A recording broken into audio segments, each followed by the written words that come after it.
Bon, ça va être une vidéo particulière aujourd'hui parce que j'ai reçu pas mal de demandes de gens qui me disaient ouais, finalement on voit une bibliothèque derrière toi, est-ce que tu pourrais nous montrer un petit peu tes livres, les livres qui t'ont changé, les livres qui t'ont inspiré, les livres qui t'ont transformé. Alors on va se balader, on va se faire une petite balade tranquillou dans les bouquins. C'est vrai que ça c'est quelque chose que j'avais jamais encore fait, une petite balade pour voir un petit peu les bouquins qui m'ont construit et qui m'ont apporté. Alors on va faire ça par ordre, hein, tout simplement. On va commencer. Ah ben tenez, en plus ça commence bien. Voilà la version anglaise. Fresh Vegetables and Fruit Juices. Donc c'est le livre de Norman Walker, incontournable, qui s'appelle aussi en français Les jus frais de légumes et de fruits pour votre santé. C'est vraiment une référence absolue. Après, qu'est-ce qu'on va avoir? On va avoir un livre de Victoria Boutenko qui s'appelle Green for Life. Ouais, c'est le truc des green smoothies, c'est gentil. Ouais, c'est un peu gloubi-boulga, moi je trouve ce qu'elle prépare, mais bon, je suis pas fana. Après, alors un livre qui pour moi a été incontournable à un moment de ma vie, c'est le livre de Guy-Claude Burger, Manger vrai, qui est un traité, on va dire, sur l'instinctothérapie, et donc le retour au ressenti propre de l'homme, la notion de l'anesthésie digestive. Un livre qui, pour moi, en termes de théorie, est incontournable. Ensuite, en termes de pratique, il y a certainement beaucoup de choses à dire, mais en termes de théorie, c'est vraiment un incontournable. C'est un livre que j'affectionne et que je prête très très volontiers. Ensuite, ah ouais, c'est super, on me passe un support. Excellent, je vais mettre un pupitre, comme ça si j'ai besoin du pupitre. Voilà, comme ça on aura un pupitre pour porter. Alors ensuite, qu'est-ce qu'on a? On a, ah ouais, alors là, ce livre-là, qui est vraiment excellent. Je le place là. Mais bon, c'est pour de l'anglais, vous allez voir, il y a beaucoup de livres en anglais. Natural Healing for Bipolar Disorder. C'est une espèce d'abstract, de condensé de toutes les approches nutritionnelles dans ce qui concerne les troubles bipolaires. C'est assez intéressant. Un petit peu, beaucoup symptomatique, mais vraiment quand même intéressant. Vraiment un incontournable. Ensuite, alors là, en parlant d'incontournable, ah ben regardez, là il est à l'envers. On va le remettre à l'endroit. Amalgam Illness, le livre d'Andrew Hall Cutler, c'est-à-dire c'est le livre de la personne qui a mis au point les traitements par chélateur à très faible dose, absolument incontournable en termes de détoxination des métaux lourds. Je le remontre. Andrew Hall Cutler, Amalgam Illness. Il y a à peu près tout le protocole qui est expliqué là-dedans. Ensuite, on a un livre du docteur Carton, La tuberculose par arthritisme. Livre, ouais, là aussi assez incontournable. Ça donne toute la pensée du docteur Carton, qui était un médecin du début du XXe siècle, qui m'a énormément inspiré. Là, j'ai quelques bouquins d'anciens hygiénistes, ou en tout cas de précurseurs de l'hygiénisme. Donc très recommandé lui aussi, qui explique vraiment la notion d'encrassement du terrain. Ensuite, bon, vous devez le connaître, le rapport Campbell, qui a été appelé en anglais The China Study, bouquin de référence en ce qui concerne finalement la notion de nécessité de produits animaux ou pas, et de l'apparition des maladies modernes. C'est un énorme travail, une somme de travaux extraordinaires. Alors après, celui-là, c'est un peu le bouquin par lequel... Oh là! Oh, il y a un pigeon qui vient de se manger la fenêtre. Le pauvre. Le bouquin par lequel j'ai commencé. Le bouquin de Skezeli, La vie biogénique, l'enseignement essénien. Alors c'est très mignon, c'est encore quelqu'un qui réécrit la Bible et qui fait de Jésus un super maître éveillé, ce qu'il n'était pas. Mais parce qu'il était bien plus que ça.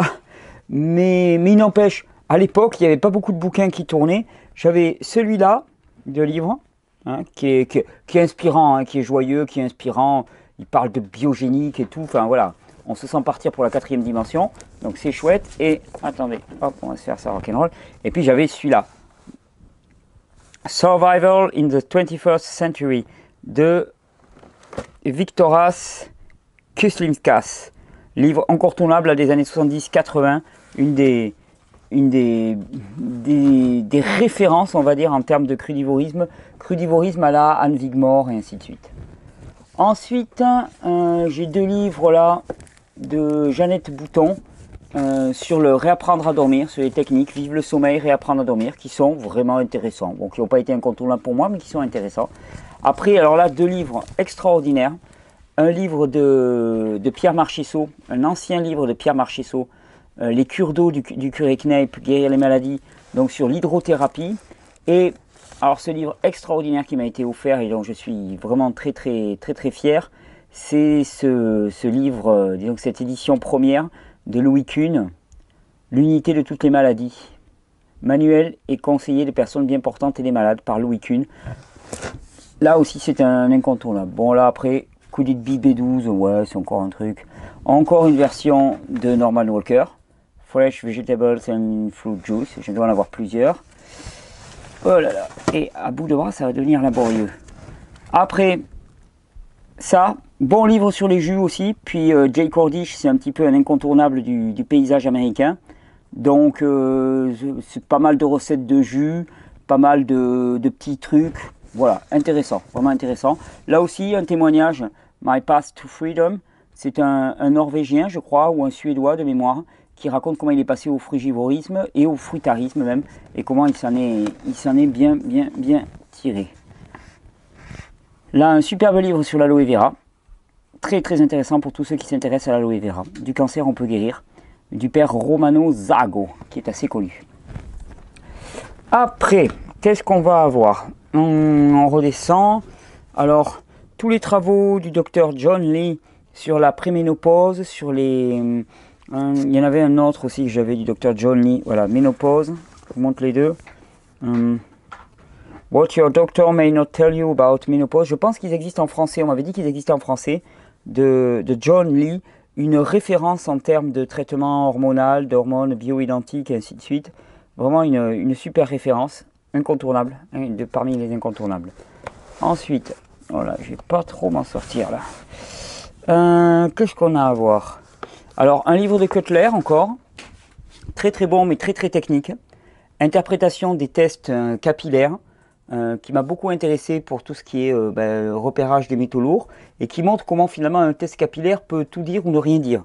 Et que finalement c'est un test qui est intéressant à condition de savoir l'interpréter. Vraiment très intéressant pour tous ceux qui veulent tester les métaux lourds.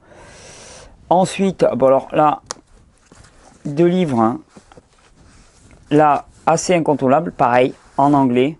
Le livre du Dr Jensen, Dr Jensen's Guide to Better Bowel Care. Hop, je le mets là. Et le livre de Norman Walker, Colon Health, la santé du côlon, qui là aussi je crois est traduit en français. Ça c'est une vieille édition. Pour toute l'hygiène intestinale, là aussi ce sont 2 références, que ce soit Jensen ou Norman Walker, très grands adeptes de l'irrigation colonique et des jus, hein, et qui mettaient finalement ces 2 techniques comme technique majeure, et là je suis absolument d'accord. Ensuite, qu'est-ce qu'on a? Nutrition and Athletic Performance, ça c'est un livre de Douglas Graham, intéressant, mais sans plus. Coconut Water, un truc sur l'eau de coco, pareil, intéressant, mais sans plus. Un livre vraiment très intéressant aussi, bien qu'il faille, bon, pas en faire l'alpha et l'oméga, mais le livre de Douglas Graham, qui a apporté beaucoup d'éléments, puis à l'époque ça a été un petit peu l'arrivée du frugivorisme en France, donc à saluer. The 90-10 Diet, donc un régime qui est basé sur un ratio entre glucides, lipides, protéines, basé sur du 90-10, 80% de glucides, 10% de lipides, 10% de protéines.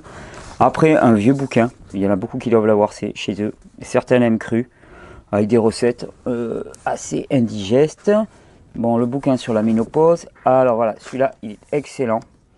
Un très vieux livre dont je suis très fier, de Anne Wigmore. J'ai un très grand respect pour Anne Wigmore. Anne Wigmore, tous ses livres sont recommandables. Il y a celui-ci, qui est vraiment extraordinaire. Il y a, hop, celui-ci aussi. Pareil, des éditions originales. Cette fabuleuse femme, Anne Wigmore, qui finalement a été celle qui a rendu célèbre l'herbe de blé, qui a rendu célèbre les jus, qui a créé l'Institut Hippocrate aux États-Unis avant qu'il soit frauduleusement récupéré par les tenants actuels. Et encore, alors un dont j'ai plus la couverture, Be Your Own Doctor de Anne Wigmore. Des livres, si vous lisez l'anglais, que je vous recommande tous les trois. The Alternative Way, The Healing Power Within et Be Your Own Doctor. D'ailleurs, j'ai une bibliographie. Bah voilà. Ah, magnifique. Attendez, c'est ça la route. J'ai une bibliographie d'Anne Wigmore. D'ailleurs, qu'un ami m'a traduit en PDF. C'est un... Regardez par qui ça avait été fait. Ça a été fait par un très très grand ami, un homme extraordinaire qui s'appelait Daniel Farjas, qui a passé sa vie, un immense bibliothécaire qui a passé sa vie à compiler énormément de documents, qui était un véritable fou de la compilation, de l'archivage, qui vivait juste à côté de chez moi, à Vingros, un petit peu au nord, qui était un très très bon ami et qui, ben voilà, qui m'a offert, c'est lui qui m'a offert ces livres de Anne Wigmore juste avant qu'il ne décède, et j'en suis très touché. Et donc là, c'est une traduction qu'il avait faite de la bibliographie d'Anne Wigmore. Je vais bientôt la mettre en PDF sur le site parce que cette traduction-là, elle est extrêmement inspirante. Elle est du type de la vidéo de John Cross, Fat, Sick and Nearly Dead. Le genre de vidéo qui vous met en chemin, qui vous met en mouvement. Ensuite, alors un livre d'Albert Mosseri, L'homme, le singe et le paradis. Bon, je suis pas fan, hein. Pour moi c'est assez idéologique, mais bon. Notion de bioélectronique, un petit PDF là qu'on m'avait donné, qui est assez intéressant, de Roger Castel, mais sans plus. Donc le livre de Victoria Skuslimka, Survival in the 21st Century. Alors là, un très bon livre du Norman Walker, qui est, je pense, qui existe en français. Moi j'ai l'édition en anglais. Become Younger, qui là pareil passe tout en revue le principe de soins par Norman Walker. Un très très bon livre, pareil en anglais, je suis désolé, The Oil That Heals, sur l'huile de ricin, William A. M. Garey, une référence en termes d'huile de ricin, et surtout qui raconte toutes les expériences qu'a fait ce médecin avec l'huile de ricin. Là, un très très bon livre de Désiré Mérien, Les fondements de l'hygiène vitale, pareil, aux éditions Nature et Vie, un très vieux bouquin, je ne sais pas s'il est encore édité. Qu'est-ce que j'ai? Alors un livre de Mosseri, là par contre que j'apprécie beaucoup, Hernie, hémorroïdes, ptose, varices, vraiment très très intéressant. C'était Courrier du Livre, superbe édition du Courrier du Livre qui publie un petit peu les choses un peu alternatives. Un livre de Passebec aussi, très très bon. J'aime beaucoup ces pionniers de l'hygiénisme qui ont vraiment défriché le terrain. André Passebec, vraiment extraordinaire. Les clés de la nutrition de Désiré Mérien. Initiation pratique à l'hygiénisme. L'alimentation saine, ouais, alors ça c'est un petit bouquin qu'on m'a donné, sympa, sans plus. Ah ça, une traduction extraordinaire au Courrier du Livre. Toxémie et désintoxication de Tilden. Tilden, c'est un très très grand écrivain, hygiéniste, incontournable là vraiment, et que je vous recommande tous si vous trouvez des traductions de Tilden ou si vous lisez l'anglais. Ensuite, le livre d'Albert Mosseri, alors celui-là que j'aime beaucoup, La nourriture idéale et les combinaisons simplifiées, l'hygiénisme en pratique. Ça aussi, c'est une vieille édition. Ouais, il n'y a pas la date. Très vieille édition, mais je crois qu'on la retrouve toujours. Il faudrait se renseigner au Courrier du Livre. Ah ben voilà la traduction du livre de John Lee, Équilibre hormonal et progestérone naturelle. Un très très bon livre à comprendre, même si je ne suis pas d'accord sur les solutions d'utiliser la progestérone naturelle. Je l'utilise, mais sauf uniquement en cas limite, on va dire. En cas vraiment dans lequel le système endocrinien est complètement arrêté. Là, un très bon livre en anglais, très sympa. The Raw Cure de Jesse G. Jacoby. En plus d'être très très joli, c'est un livre qui est très riche. Très riche. Alors ensuite, qu'est-ce que j'ai là? Ben là, on est au rayon iridologie. J'ai le cours de Lancel. Bon, no comment. Cours d'irigéologie de terrain, ça c'est le cours de Lancel. Après, alors ça, ce sont des livres qui m'ont été offerts par un très bon ami, très bon ami, d'une générosité extraordinaire, qui m'a envoyé beaucoup de livres d'iridologie ou beaucoup d'anciens traités d'hygiénisme. Salut à toi Pierre, et salut à toute la famille, je pense très fort à vous. Donc l'iridologie rénovée, très bon livre d'iridologie. Là, tout le cours en vidéo de la fille, c'est la fille, je ne me trompe pas, hein, de Bernard Jensen, qui a un peu galvaudé l'enseignement de son père. Ça aussi, très bon livre, français, hein, donc école allemande, mais qui est intéressant quand même. Puis j'aime bien avoir un petit peu des archives de ce qui s'est fait. Traité pratique d'iridologie médicale, technique, là c'est le livre de Helen Tart Jensen, le bouquin par rapport à son cours, que j'avais suivi à l'Institut Jensen. Bon, ça ce sont mes bouquins de cours à moi. Qu'est-ce qu'on va voir ensuite? Alors, j'enlève ça. Alors, ouais, là, on rentre dans du gros aussi, dans du très très gros. Alors là, Docteur J. Tissot, Constitution des organismes. Ça fait partie avec Paul Carton, des incontournables de l'hygiénisme. Ce sont des références, ce sont des bouquins qui ne vont pas rentrer dans les détails, mais qui font vraiment comprendre le principe de fonctionnement du corps humain d'un regard hygiéniste, incontournable. Ensuite, un livre de référence, c'est signé Samson Wright, c'est le cours de physiologie première année de médecine. Physiologie, alors c'est physiologie appliquée à la médecine, si je ne me trompe pas. Physiologie appliquée à la médecine, incontournable. Ensuite, alors là, très très bon livre pour le coup, hein, vous voyez que je ne dis pas que du mal d'Albert Mosseri, au contraire, c'est quelqu'un que je respecte énormément. Il y a quelques-uns de ses livres que je n'aime pas. Le jeûne, meilleur remède de la nature. Alors là, pour le coup, Albert Mosseri, immense expérience en termes de jeûne. Et juste à côté, tenez, on est dans la section jeûne. J'ai Rational Fasting, le livre incontournable d'Arnold Ehret. Excusez-moi, petite coupure technique. Donc, Rational Fasting. Vraiment un livre là incontournable d'Arnold Ehret, dans lequel il montre un petit peu les dangers des jeûnes trop longs, la notion de fatigue de l'organisme, et qui permet de sortir un petit peu du dogme, du style ouais il faut jeûner, ouais il faut pas jeûner, c'est dangereux ou c'est pas dangereux, qui permet de comprendre vraiment l'adaptabilité individuelle. Un superbe bouquin. Je crois pas qu'il existe en français, mais en anglais il vaut vraiment le coup. Alors, un livre qui existe en français, je vous le donne en anglais, mais il existe en français, ça je le sais. Parfait aussi, Fasting Can Save Your Life de Shelton. Le jeûne peut sauver votre santé. Il existe en français, vous tapez le jeûne, je crois, Herbert M. Shelton, et ça c'est particulièrement puissant. Ensuite, bon alors, l'incontournable, la référence absolue en termes d'iridologie, mon livre de travail par excellence, Iridology, The Science and Practice in the Healing Heart, volume 2 de Bernard Jensen. Il faut à tout prix prendre le volume 2. C'est un livre absolument somptueux, une somme incroyable, avec énormément de photos. Je vais vous montrer ça. Des clichés des yeux absolument extraordinaires. Voilà, des pages et des pages d'analyse en fonction des différents secteurs. Un cours à part entière. Hein, un cours à part entière. La personne qui maîtrise ce cours et qui ensuite peut pratiquer, elle a tout de ce que l'iridologie peut apporter. Ensuite, un livre qui s'appelle La médecine nouvelle, très bon livre que j'avais beaucoup apprécié. Ça, on va le voir juste après.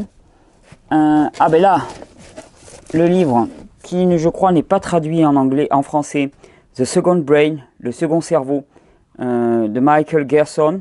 Il faut voir un petit peu, mais si vous faites des recherches honnêtes, peut-être que vous allez le trouver. The Second Brain, le second cerveau, qui montre finalement l'importance du biote intestinal. Alors c'est un peu romancé, donc on trouve difficilement les informations parce qu'il raconte beaucoup sa vie. C'est un très bon chercheur, peut-être pas un excellent écrivain, mais bon, passons. Alors après, voilà, un livre, là, vraiment pour le coup, extraordinaire. Le livre de mon formateur, le Dr Morse. The Detox Miracle Sauce Book, Robert Morse, qui je l'espère va être très bientôt traduit en français, enfin disons va être publié, parce que la traduction on l'a, il manque plus qu'à avoir les droits pour le faire, mais voilà, c'est une info toute fraîche que je donne, mais c'est voilà, le livre est dans les starting blocks pour être traduit. Un livre extraordinaire de par l'analyse qu'il fait. Alors là, il est en anglais. Je sais qu'il existe en français qui s'appelle le syndrome entéropsychologique. C'est un nom un peu à coucher dehors. De Natasha Campbell, Dr Natasha Campbell, qui explique le lien entre biote intestinal et état psychique. Elle a beaucoup travaillé sur les enfants autistes. Je ne suis pas d'accord avec ces solutions. qui sont inspirés de Weston Price et qui reviennent un petit peu aux bonnes vieilles traditions. Mais bon, ceci dit, l'analyse est très très bonne. Ensuite, ben, à nouveau le livre d'iridologie, il y en a deux. Là, c'est un autre livre d'iridologie, c'est le livre de sa fille, Ellen Jensen, qui est sympa, mais en fait une pâle copie. Un livre incontournable d'époque.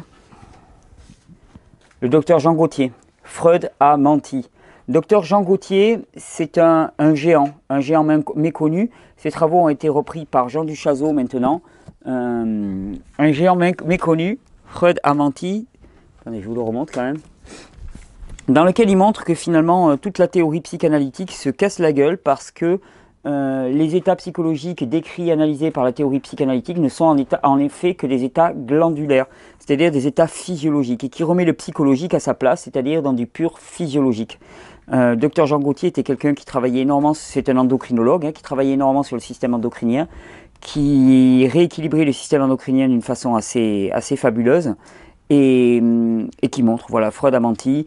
Jean Duchazot a écrit aussi de nombreux autres livres que je recommande. L'enfance glandulaire inconnue, je les ai pas là, je les ai passés. Enfin, il y en a pas mal d'autres. Voilà, c'est un travail qui date des années 50. Extraordinaire, vraiment extraordinaire. Alors là, un livre intéressant aussi, américain, The Kalish Method. Là, c'est un docteur Daniel Kalish qui travaille finalement sur les supplémentations hormonales quand vraiment le système endocrinien ne redémarre plus. Les microdoses hormonales d'hormones de synthèse, c'est assez intéressant. Quand on est dans le pragmatisme, c'est parfois assez incontournable. Ok, alors on va passer un peu plus vite sur le reste quand même, parce que sinon ça va faire une vidéo archi longue. Alors là, tenez, tous les livres de plantes médicinales. Alors là, ils sont tous recommandables. C'est la nature qui a raison, de Maurice Mességuet, excellent. La santé de Grace Grassette, alors là, c'est pas un livre sur les plantes médicinales, mais qui est sympa à lire, qui est voilà, une personne mystique assez intéressante. 120 plantes médicinales, très bon. Max Romby. Alors, voilà. Quelqu'un qui a été vraiment une référence pour moi. Ça, c'est son second tome, Nos grands-mères savaient, de Jean Palais-Seul. J'ai lu Jean Palais-Seul. Ce livre, ces deux livres me viennent de ma grand-mère d'ailleurs. Ils étaient dans la bibliothèque de ma grand-mère et elle me les a... Voilà, j'en ai hérité, mais c'est pour moi une très très grande joie de toucher ces livres qu'utilisait ma grand-mère. Nos grands-mères savaient. Le titre est pas glamour, mais pourtant ce livre c'est une référence. Ça c'est le volume 2. Je vais vous montrer le volume. Hop là. Le volume 1. Volume 1. Donc c'est un livre sur les plantes médicinales. Est-ce que tu pourrais m'enlever les bouquins s'il te plaît? Ça commence à être lourd pour le pupitre. Merci beaucoup. Donc, c'est simplement un traité sur les plantes médicinales, mais émaillé de tas d'anecdotes, de souvenirs assez extraordinaires. Jean Palais-Seul, un très très grand tome de l'herboristerie française. Nos grands-mères savaient. Ensuite, un livre là aussi incontournable en herboristerie, Le livre des bonnes herbes de Pierre Le Tagui, une vieille édition du livre des bonnes herbes, pareil, recommandable entre tous. Là vous allez être heureux parce qu'en plantes médicinales, c'est surtout du français. Nos amis les plantes, ça c'était signé de qui? Moi je sais plus du tout. Ça aussi très bon bouquin qui me vient de ma grand-mère. C'était un collectif je pensais qui avait signé ça. Je vais regarder. 100 francs les trois, vous imaginez, c'était à l'époque. Édition France. Texte de Daniel Manta, La santé par les plantes. Il y en a 3 tomes, j'ai les 3 tomes. Excellent livre aussi. Les secrets d'une herboriste de Marie-Antoinette Mulot, excellent. Hop là, là ça commence à partir. Maria Treben, La santé à la pharmacie du bon Dieu, excellent. Là, un très très bon livre aussi, Guide ethnobotanique de phytothérapie aux éditions Promo Nature, c'est Gérard Ducerf. Un très grand tome, un très grand botaniste, spécialiste des successions végétales à l'échelle des terrains. J'ai eu la chance de suivre plusieurs stages avec lui à l'époque. Un très très grand bonhomme, Gérard Ducerf. Vous pouvez aller regarder toutes ces publications aux éditions Promo Nature. C'est un incontournable. Et ce guide ethnobotanique de phytothérapie est très très bon pour qui s'intéresse aux plantes médicinales. Alors ensuite, bon, hein, on va faire vite, hein. Bon, Maria Treben encore.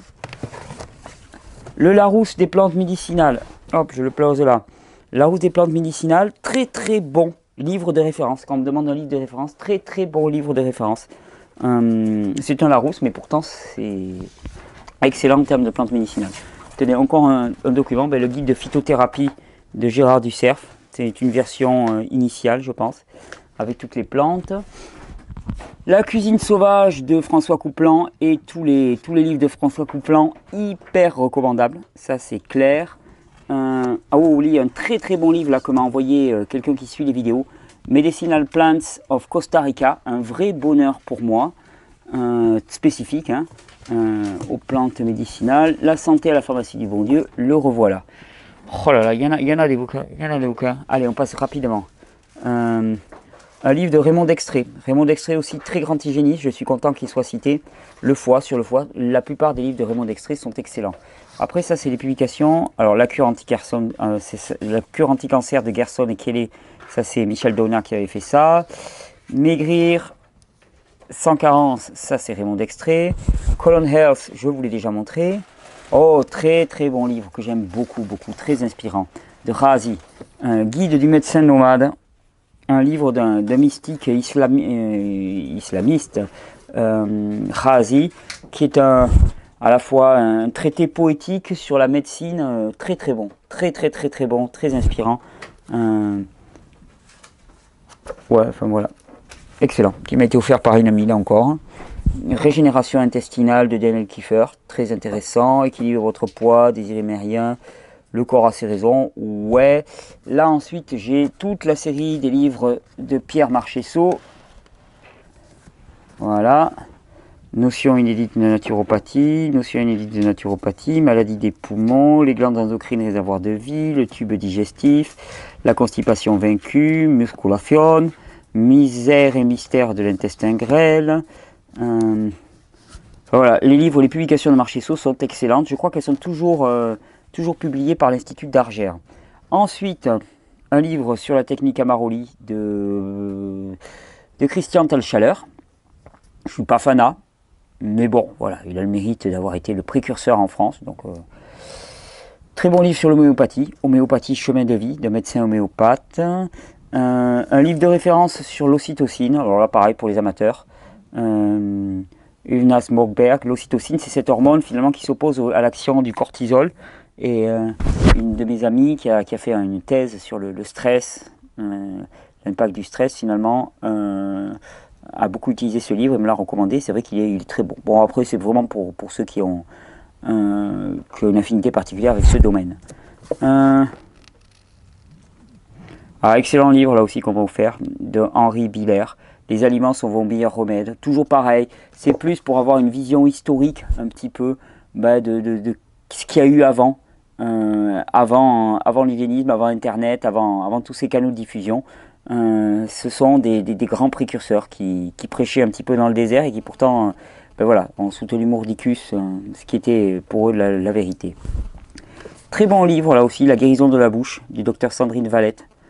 Très très bon, qui m'a été offert par un ami que je salue, Franck, que je salue bien bas, qui parle des bains de bouche à l'eau salée par exemple, extraordinaire. L'esprit du remède homéopathique, ouais. Ça, bon livre, mais sans plus. Très bon livre, Tumeurs et cancer. Ça, c'était édité par Albert Mosseri à l'époque, d'Herbert Shelton. Si vous arrivez à le retrouver. Bon, l'alimentation dynamique de Rudolf Steiner, ça, c'est un petit peu trop pour moi.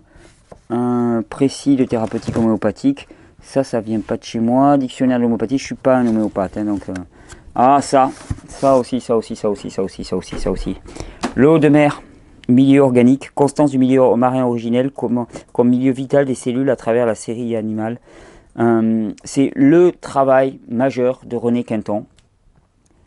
Toute sa théorie sur l'eau de mer, travail majeur de René Quinton, incontournable pour tous ceux qui s'intéressent à l'eau de mer. Purifiez votre eau de table, très bon livre de Richard Haas. L'argile qui guérit de Raymond Dextré, très très bon aussi sur l'utilisation de l'argile. Excusez-moi. L'argile facile, pareil. Un livre sur la spiruline, un petit peu technique. Et puis un livre sur la spiruline que j'aime beaucoup plus. La spiruline pour tous, de Gilles Planchon, qui est, on va dire, le précurseur de la spiruline en France, qui a énormément fait pour la spiruline, que je me souviens avoir croisé et côtoyé quelques jours quand je construisais ma yourte à l'époque dans les Pyrénées centrales. Et je me souviens de quelqu'un d'extrêmement passionné, pas toujours facile à suivre, mais extrêmement passionné. Et ça, c'est un très bon livre de production de spiruline à la maison, la spiruline pour tous. Si vous tapez Ripley Fox, vous trouverez, je pense, les références de ce bouquin. Excusez-moi. Ok, alors on commence à avoir tout fait. On va passer rapidement en revue. Qu'est-ce qu'il y a ailleurs? Oh là là, après il y a tous les bouquins de permaculture. Enfin, un tout petit peu des bouquins de permaculture. Culture de la terre en synergie, d'Emilia Haslip. Let's Restore Our Land. Là, ça vient de EcoFarm aux États-Unis. Ce centre de permaculture, magnifique livre, très inspirant. Un superbe livre auquel je tiens beaucoup, Jardins et vergers d'Afrique, Terre et vie, qui indique des tas de techniques un petit peu rurales d'agriculture en milieu sec et très sec. Biométhane, 2 livres sur la production de biométhane excellents. Water Storage, d'Art Ludwig, toujours pareil sur tout le stockage de l'eau. Ça, qu'est-ce que c'est là? De l'arbre au sol, le livre sur les BRF de Gilles Domenech et Léa Ancelino, excellent. Des livres d'architecture bioclimatique. Qu'est-ce qu'on a d'incontournable là-dedans? Oh, il y en a beaucoup. Voilà, j'ai très peu de livres de permaculture là. Bon, bien sûr, le bouquin de référence, les semences de Cocopelli, un formidable catalogue de semences, extraordinaire, un travail somptueux. Après, Vivre en pleine nature, de François Couplan, Les fleurs sauvages, glanées dans les Pyrénées, Guide de la flore méditerranéenne, Vie sauvage, tous les livres aux éditions de Delachaux et de Nestlé, et bien sûr,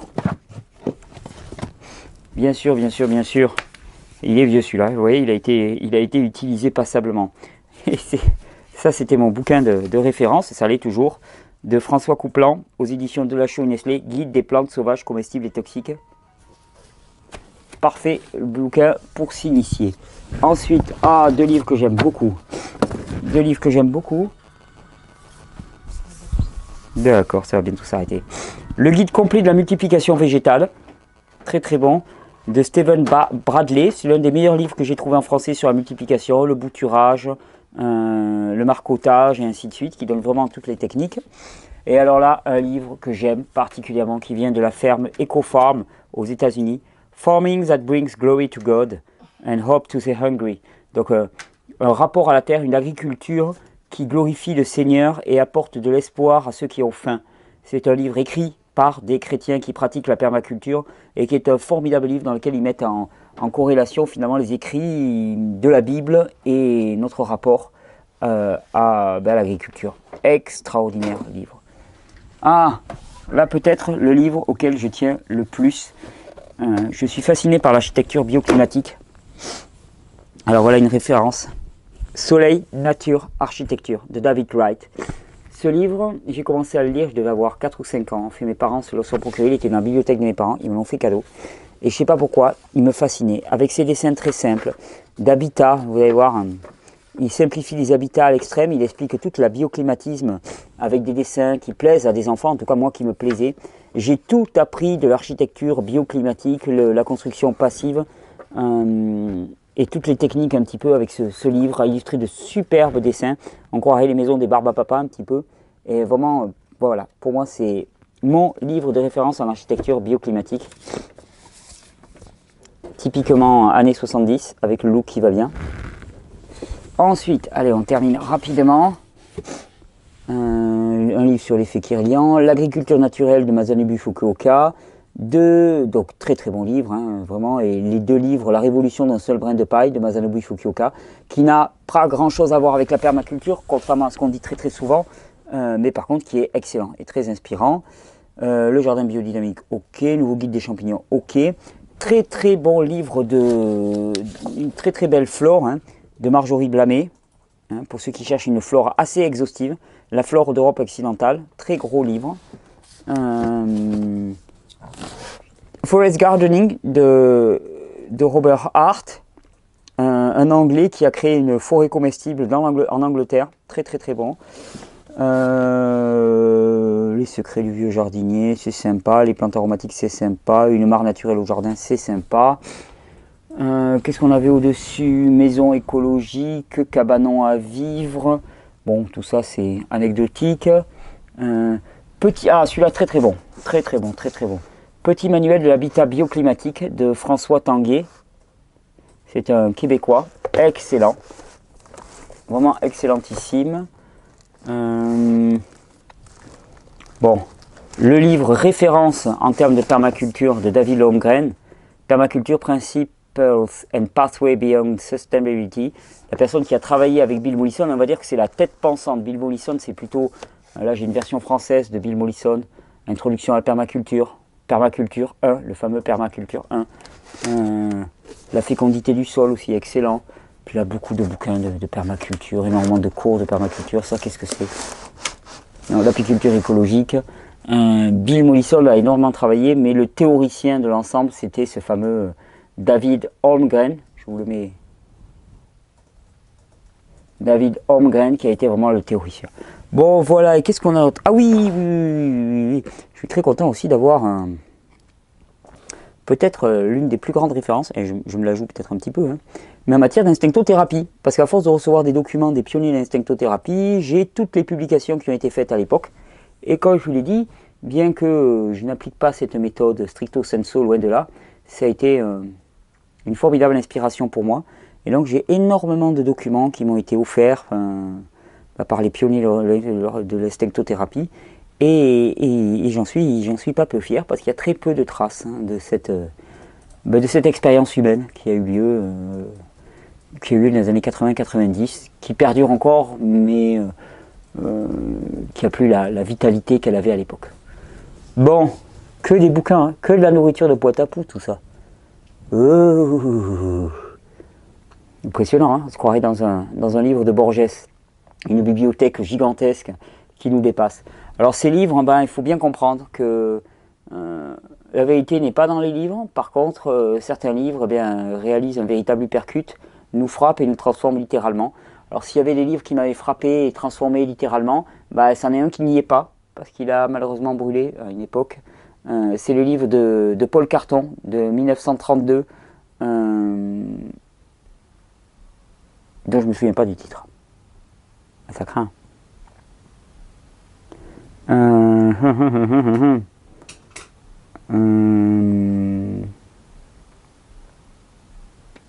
Je me souviens pas du titre. Si quelqu'un l'a, c'est un livre que j'ai déjà cité. Ça parle de thérapeutique hygiéniste dans le titre. Traité de thérapeutique hygiéniste ou d'hygiène naturelle, quelque chose comme ça. C'est le très grand livre de Paul Carton. Paul Carton, immense hygiéniste. Et c'est par lui que tout a commencé pour moi. Donc je le recommande. Le livre d'iridologie de Bernard Jensen, extraordinaire. Les livres de Shelton, les livres de Norman Walker et de Bernard Jensen, incontournables. Les livres de Anne Wigmore aussi, somptueux. Tous les techniques d'herboristerie, Jean Palais-Seul, Maurice Mességuet, François Couplan, ça pour moi ce sont des très très grands inspirateurs. Tout le reste, Andrew Cutler aussi, tout le travail de Andrew Cutler est extraordinaire. Celui de John Lee aussi sur les hormones. Enfin, voilà un petit peu des textes de référence. Voilà, on m'avait demandé depuis quelques temps qu'est-ce qu'il y avait. Alors, je vais vous dire, là ça représente à peu près, allez, pas tout à fait la moitié de ma bibliothèque parce qu'il y a beaucoup plus ailleurs. Mais ça a été stocké, j'y ai pas toujours accès, c'est un peu planqué. Donc finalement on accumule des livres, mais l'important c'est la compréhension et le remâchage qu'on en fait. J'espère que cette vidéo vous aura été utile. On me l'a demandé depuis quelques temps, je me suis dit que dans une semaine spéciale continent inconnu, c'était une bienvenue de faire une petite expérience comme ça. Et je termine par celui qui me tient le plus à cœur. Voilà un programme de vie. Belle régénération!